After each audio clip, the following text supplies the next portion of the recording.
Where is Tally? Says I have to talk to her in the Normandy. Where is she?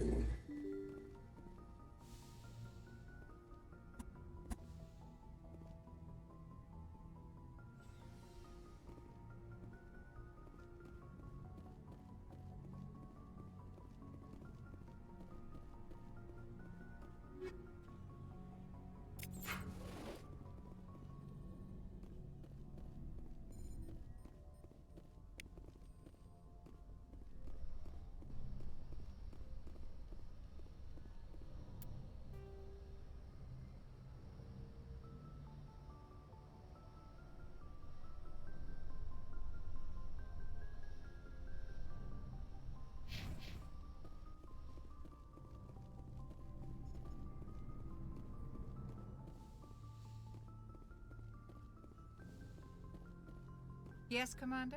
Is there something you need? How did you end up serving on an Alliance ship? I enlisted right out of med school. Yeah, I'm pretty sure I read these already. Humanity I needs should go. you. Goodbye. No, that's Lara. Okay.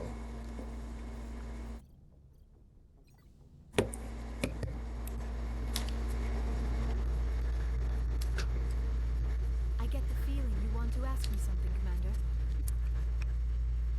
Tell me about yourself, Liara. Me? I am afraid I am not very interesting, Commander. I spend most of my time on remote digs, unearthing mundane items buried in long-forgotten Prothean ruins.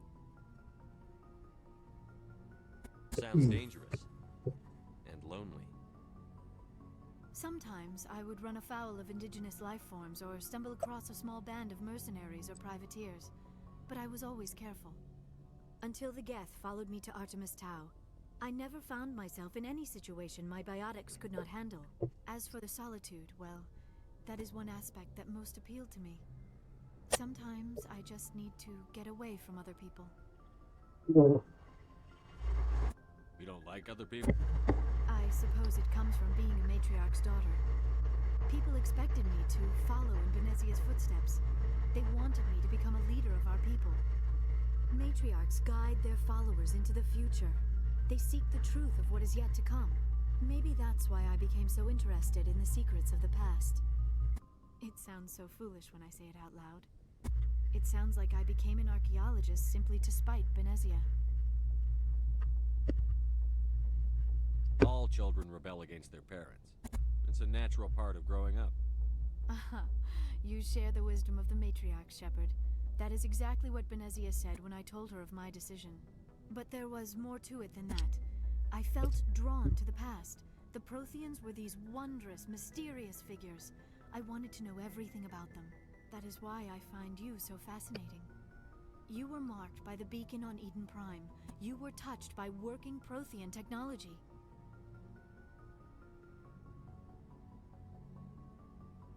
Sounds like you want to dissect me in a lab somewhere.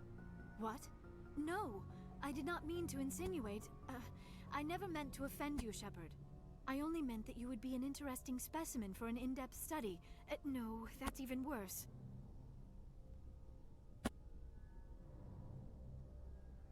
Calm down, Liara. I was only joking. Joking? Oh, by the goddess, how could I be so dense? You must think I am a complete and utter fool. Now you know why I prefer to spend my time in the field with data disks and computers. I always seem to say something embarrassing around other people. Please, just pretend this conversation never happened.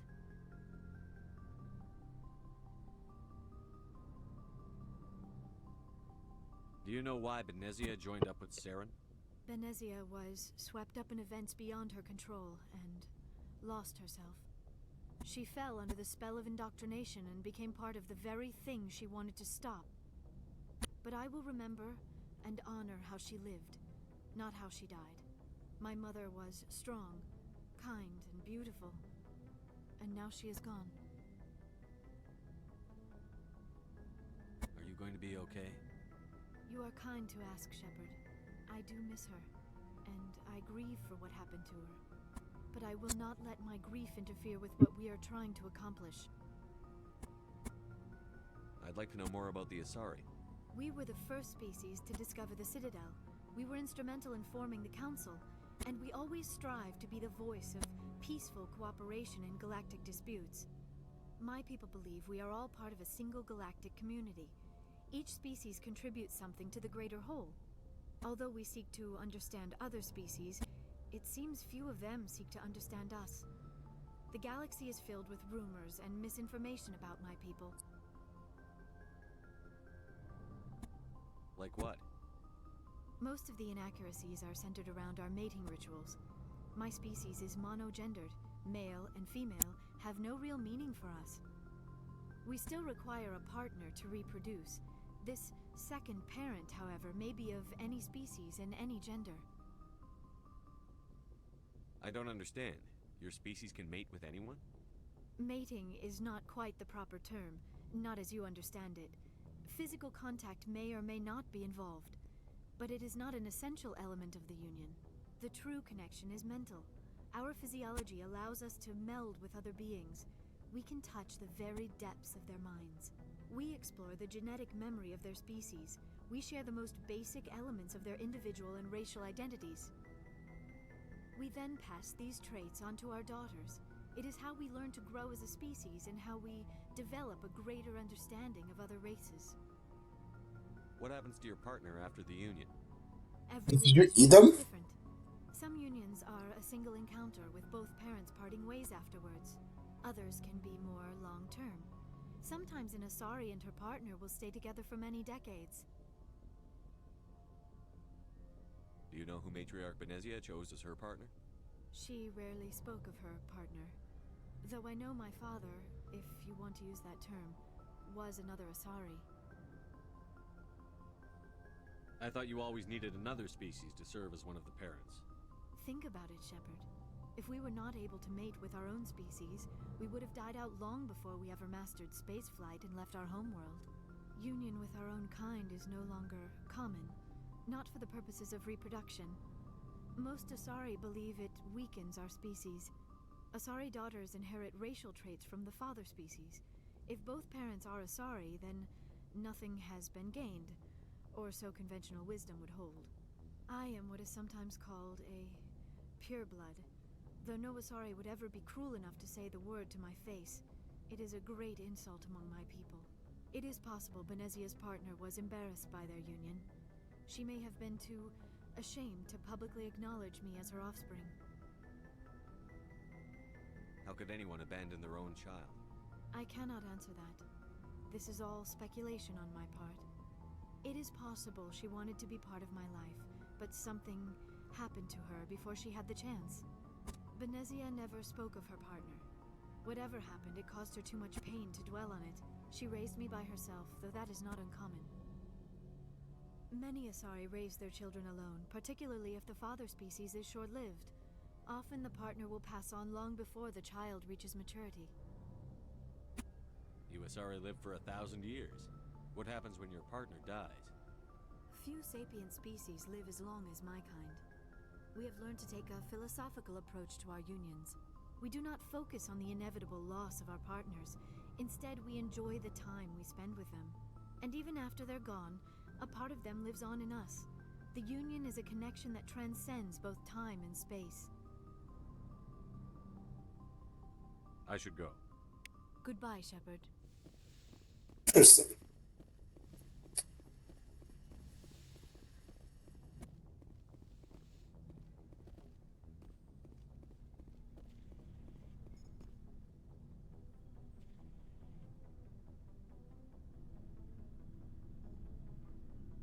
Anything you need, Commander?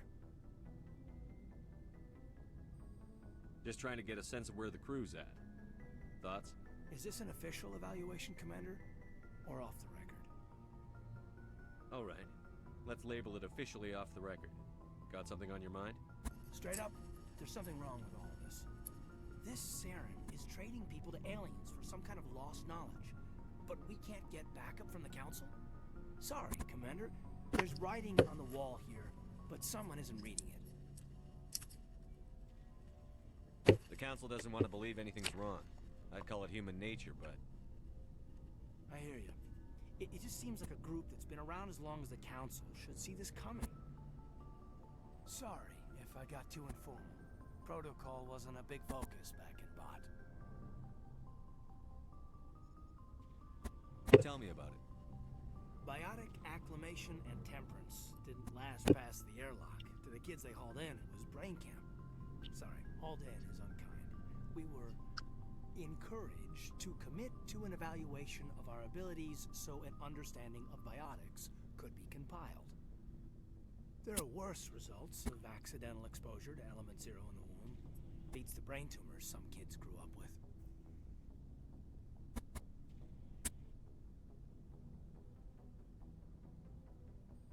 Is there some question about how you were exposed? My mother was downwind of a transport crash. It was before there were human biotics, a little after the discovery of the Martian ruins. It only gets iffy around 63 when kinetics was running out of first-gen subjects. Until then, they'd relied on accidentals. Bunch of guys in suits show up at your door after school, and next thing you know, you're out on Jump Zero.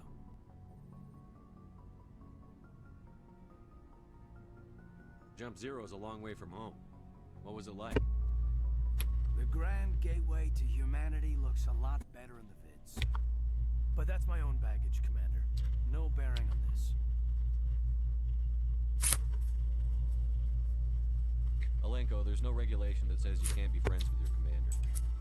I appreciate that, Commander. I just don't want you to think that I'm a whiner. Besides, I've got my past squared away.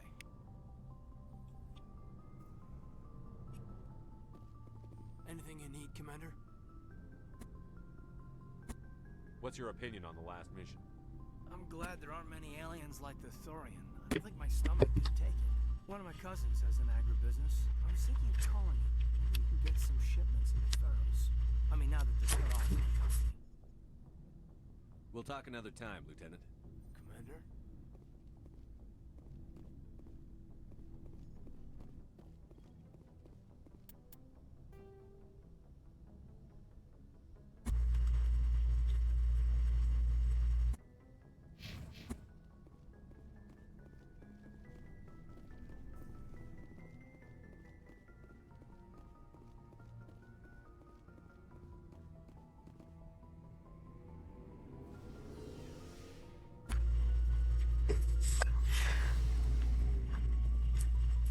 All right. Looking for supplies? Let's see what you've got. You bet, Commander.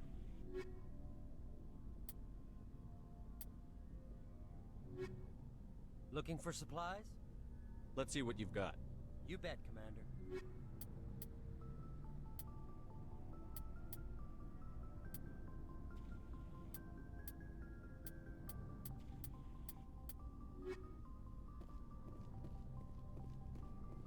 Commander, nice work out there. I knew working with a Spectre would be better than life at CSEC. Have you worked with a Spectre before? Well, no, but I know what they're like. Spectres make their own rules. You're free to handle things your way. At CSEC, you're buried by rules. The damn bureaucrats are always on your back.